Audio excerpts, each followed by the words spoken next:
विचारेण जायते ज्ञानमुत्तमम् तेनात्यन्तिक संसार दुःखनाशो भवत्यनु।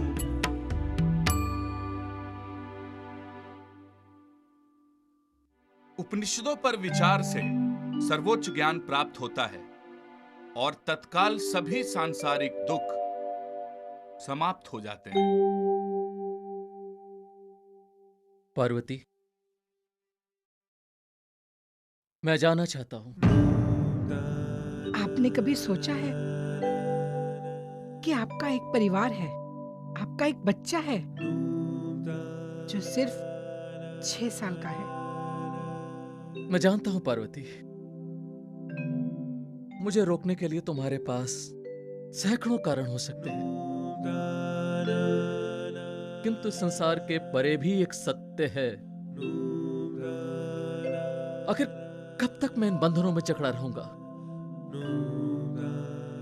यदि मैं बंधन हूं तो मैं आपको संसार छोड़ने की अनुमति देती हूं। शिव राम कृष्णन की आप चिंता मत कीजिएगा, मैं आपको भिक्षा देने के लिए तैयार हूं। तमिलनाडु के मदुराई के 6 वर्ष के शिवराम कृष्णन के पिता ईश्वर की खोज में परिवार और संसार को छोड़ चल दिए। अब पार्वती ने शिवराम कृष्णन की शिक्षा का जिम्मा लिया और एक दिन वे 13 वर्ष के शिवराम कृष्णन को ले कुंभकोणम शंकर मठ के अधिपति जगत गुरु श्री परम शिवेंद्र के पास पहुंची। शत शरदम जीवेत।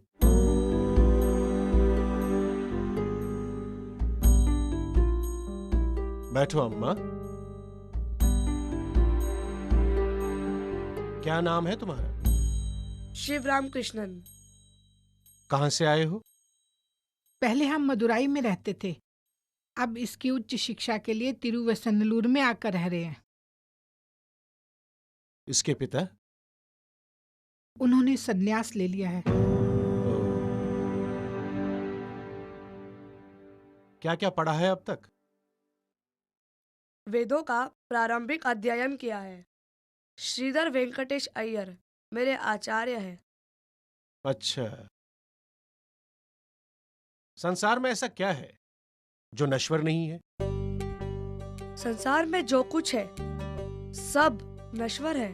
कैसे? ये संसार बदलता रहता है।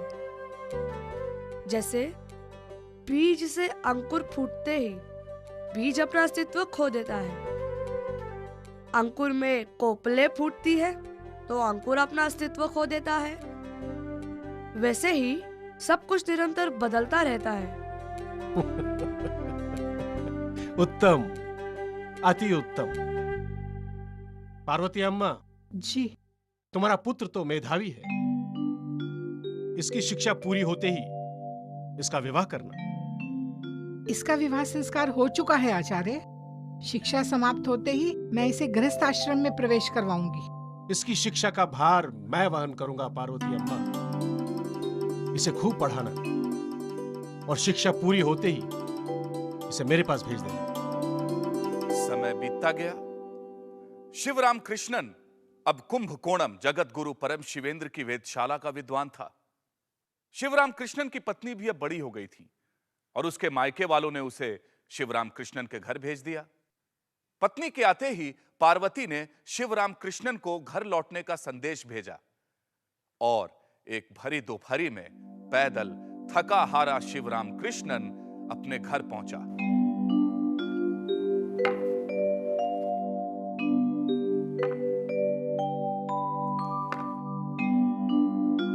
अम्मा, मैं रसोई में हूँ। जा, उसे मुंह तो दिखाया। अरे, पानी भी नहीं पूछेगी उसे।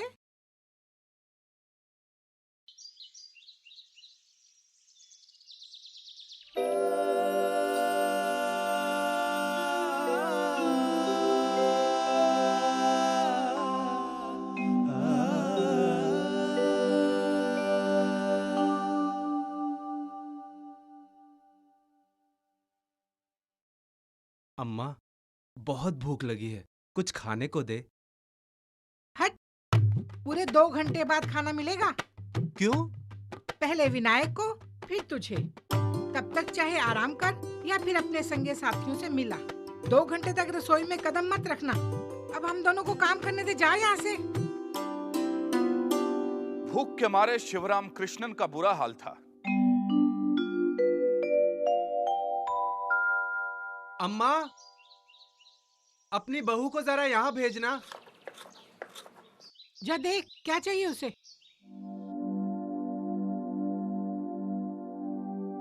जी। देखो, मुझे बड़ी भूख लगी है। अम्मा यहाँ वहाँ हो तो उनसे नजर बचाकर मेरे लिए कुछ ले आओ। क्या चाहिए था उसे? कुछ खाने को मांग रहे थे। जरा भी धैर्य नहीं आजकल के लड़कों में।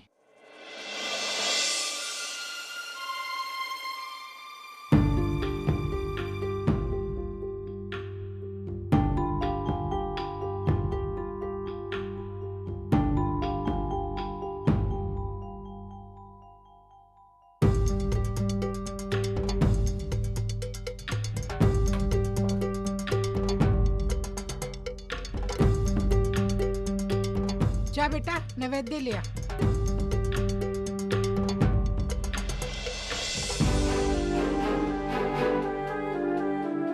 ये आपने क्या किया?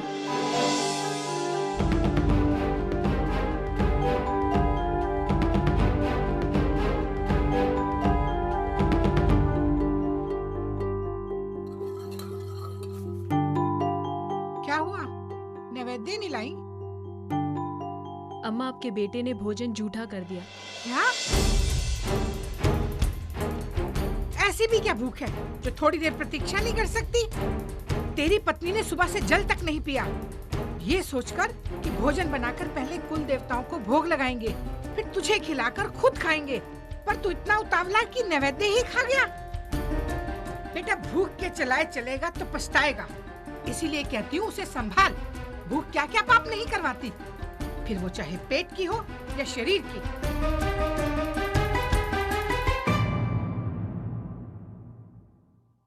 मेरी भूख मुझे जैसे चाहे ढकेलती है। क्या हूं मैं? क्या भूख से चलने वाला शरीर, मन या बुद्धि? क्या मैं भूख के साथ ही बंधा हूं?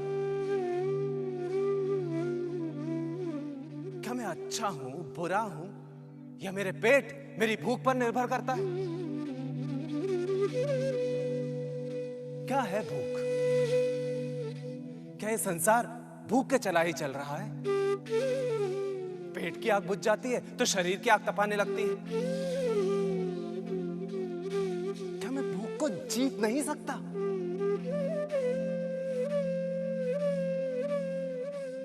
क्या आज तक मैं स्वयं को बुद्धिमान और विद्वान समझकर धोखा देते आया हूं? क्या मेरा ज्ञान सिर्फ तोता रटंत है? क्या मेरे व्यवहार से मैंने स्वयं का, शास्त्रों का और अपने आचार्यों का अपमान नहीं किया?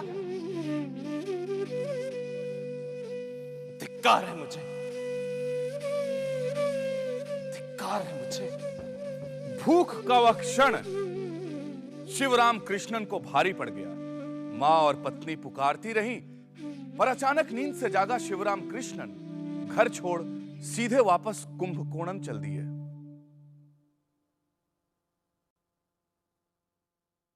शिवा,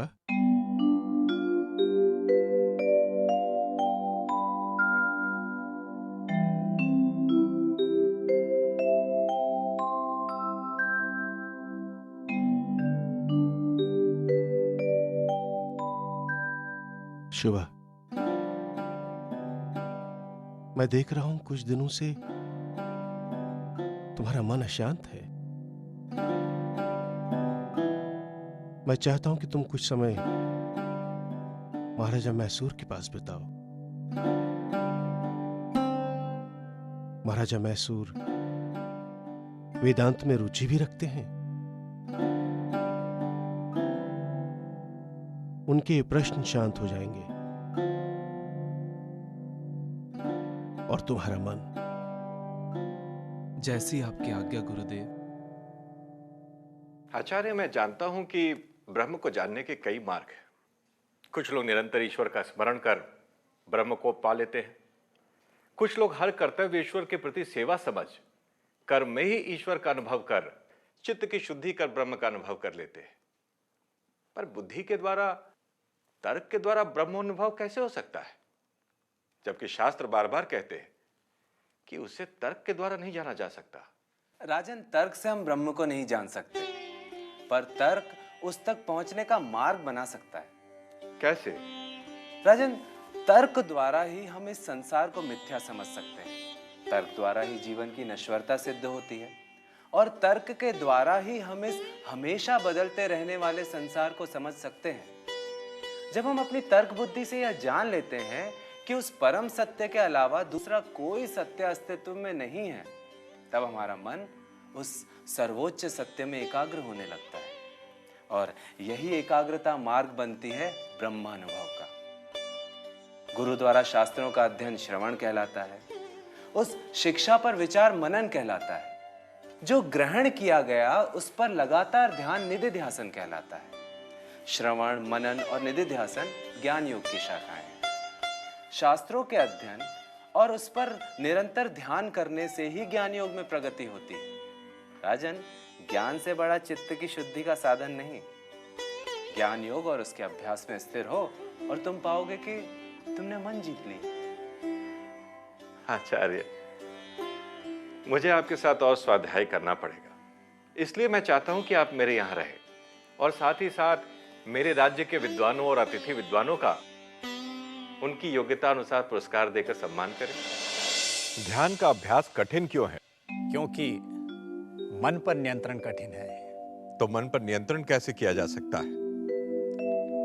अभ्यास और वैराग्य के द्वारा मन पर नियंत्रण किया जा सकता है।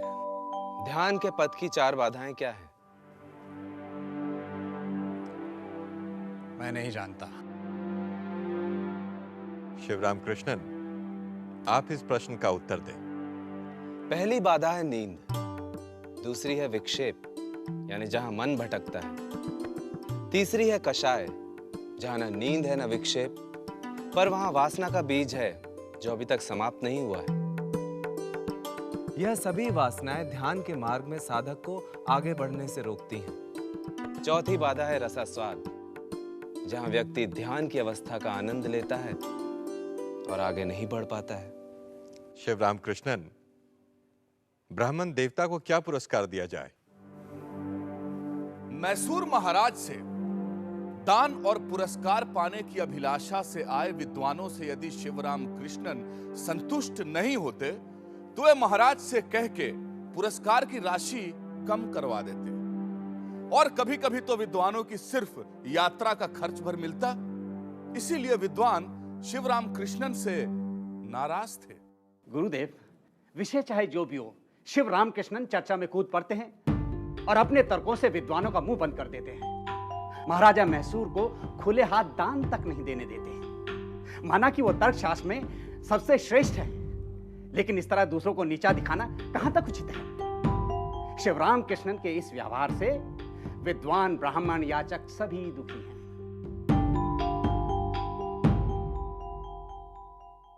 मैं शिव से बात करूंगा। तू दूसरों का मुंह बंद करवाता है, पर तेरा मुंह कौन बंद करेगा? क्या तुम वेदों की घोषणा से अनभिज्ञ हो कि सत्य शब्दों के परे है? क्या सर्वोच्च सत्य वाद प्रतिवाद क्या शब्दों के युद्ध से अनुभव किया जा सकता है? शिवा, जब तक मैं, तुम, मेरा विचार, उसका विचार, मेरी महत्ता, उसकी महत्ता जैसी द्वैत भावनाओं से तुम मुक्त नहीं होते, तब तक तुम्हारे ज्ञान का क्या अर्थ है? इसलिए तर्क करना है तो स्वयं से करो। और अपना मुंह बंद रखो।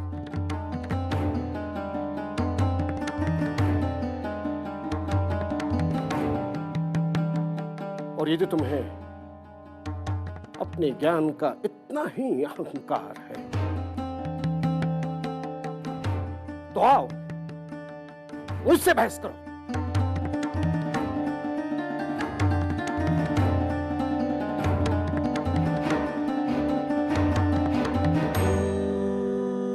शिवराम कृष्णन ने अब मौन रहने का निर्णय कर लिया था। गुरु ने बहुत समझाया पर वो टस से मस नहीं हुए और कुछ समय बाद शिवराम कृष्णन मौनावस्था में ही स्वयं से प्रश्न करने लगे। मैं मौन हूं, पर मौन क्या है? मैं नहीं बोलता, पर मेरा मन लगातार विचारों के रूप में बोलता रहता है। जब तक मैं मन का मुंह बंद नहीं कर देता, तब तक मेरा मौन मौन कैसा? शिवराम कृष्णन ने अपने विचारों पर ध्यान करना शुरू किया और निरंतर साधना से उन्होंने अपने मन का मुंह भी बंद कर दिया। अब वे विचार शून्य, चित्त और मन से परे आनंद की परम अवस्था में थे।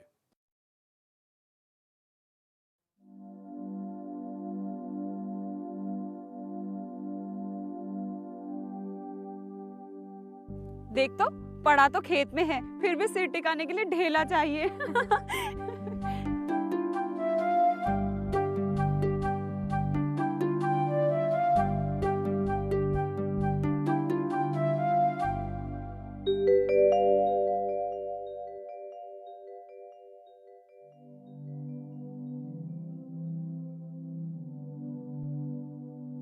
अरे देख तो, हमारी बातों का इस पे असर तो हुआ है। इसने अपना सिर ढेले से हटा दिया।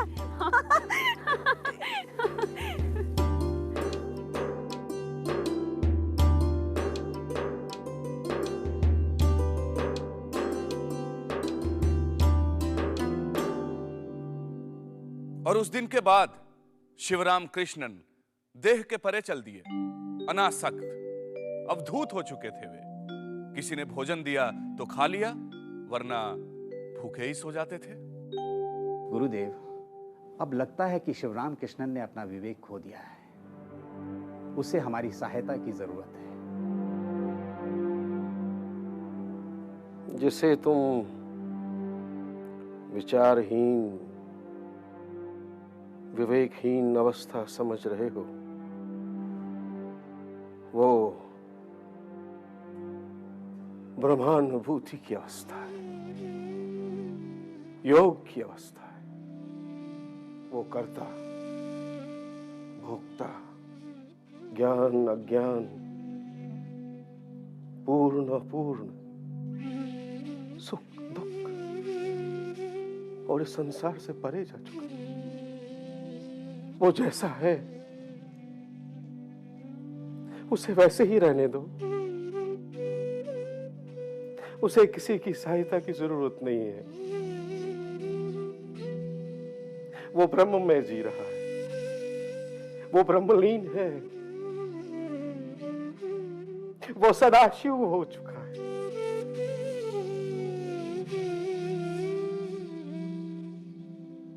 काश मैं भी उसके पागलपन को प्राप्त कर सकता जो शिवराम कृष्णन ने प्राप्त कर लिया।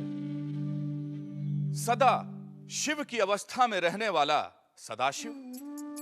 लोग अब शिवराम कृष्णन को सदाशिव ब्रह्मेंद्र के नाम से पुकारने लगे। उनकी यह अवस्था देख विद्वानों, पंडितों और जिज्ञासुओं ने उनसे मौन तोड़ने की प्रार्थना की ताकि वे सदाशिव ब्रह्मेंद्र से ज्ञान योग का रहस्य जान सकें। लोगों की प्रार्थना और आग्रह पर सदाशिव ब्रह्मेंद्र ने अपना मौन तोड़ा और शिवत्व और साधना का रहस्य अपनी रचनाओं के माध्यम के द्वारा अभिव्यक्त किया। मौन की वह अभिव्यक्ति योग सूत्र वृत्ति, ब्रह्म सूत्र वृत्ति, शिवयोग प्रदीपिका, आत्मविद्या विलास, वेदांत कीर्तन आदि रचनाओं में मुखरित हुई। क्या सर्वोच्च ज्ञान मौन की ओर ले जाता है। नहीं ज्ञानेन सदृशं पवित्रमिह विद्यते तत्स्वयं योग संसिद्धः कालेनात्मनि विन्दति। इस संसार में ज्ञान के समान पवित्र करने वाला निसंदेह कुछ भी नहीं। वह जिसने साधना के द्वारा चित्त को शुद्ध कर लिया है, वह स्वयं ही समय के साथ अपने हृदय में उस ज्ञान को प्राप्त कर लेता है। यस्य प्रसादात् भवमङ्गलार्था प्रसूत गङ्गोपनिषत् विशुद्धा समर्पयामो गुरुचिन्मयाय भूयात् प्रसन्नः स शिवस्वरूपः भूयात् प्रसन्नः स शिवस्वरूपः भूयात् प्रसन्नः स शिवस्वरूपः।